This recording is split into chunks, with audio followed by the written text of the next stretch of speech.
안녕하십니까, 윤민석입니다. 자유한국당이 어제 16일 국회에서 개최한 규탄대회 과정에서 일부 참가자들이 본관 진입을 시도하다가 경찰 등과 충돌하는 등의 이런 큰 혼란을 빚었습니다.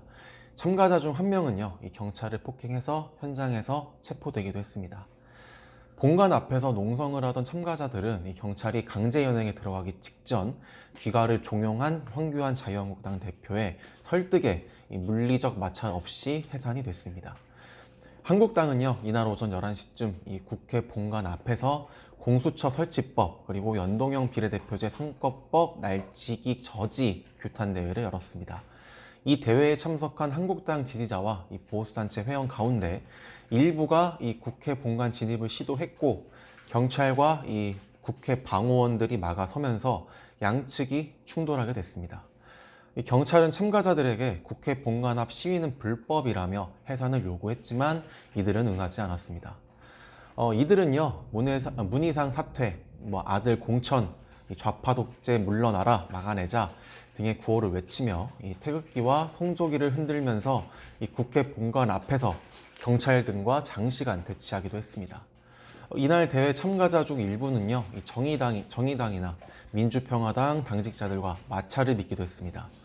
이들 중 일부는 국회 계단에서 농성을 하고 있던 정의당 그리고 민주평화당 관계자들에게 욕설을 하고 침을 뱉고 시비를 거는 등의 행동을 하기도 했습니다.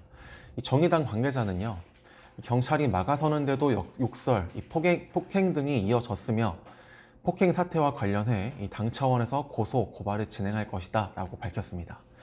국회 바깥에서도 충돌이 일어났는데요. 경찰이 정문 진입을 차단하고 한국당 당원증 소지자에게만 출입을 허가를 하자 일부 보수단체 회원들이 반발을 하면서 몸싸움이 벌어지기도 했습니다. 이들 중 한 명이 국회 진입을 막아서는 경찰에게 폭행을 했다가 현장에서 바로 체포가 됐는데, 본관 앞에서 집회를 이어나가던 대회 참가자들은 오후 7시 20분쯤 경찰의 강제 연행 통보에도 농성을 강행했으나 황교안 대표가 직접 본청 앞에서 집으로 돌아갑시다 라고 말을 하자 해산 분위기가 이루어졌습니다.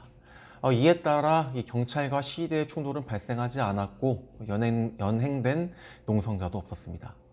경찰은 보수단체 회원들이 국회의 명시적인 퇴고 요청에도 불응을 했다, 신고되지 않은 집회에 대해서 여러 차례 해산을 명령했지만 이 역시 불응을 했다면서 국회 관계자 등의 폭력 행위가 있었는지 등도 면밀히 확인해 엄정하게 사법 처리를 할 것이다 라고 밝혔습니다.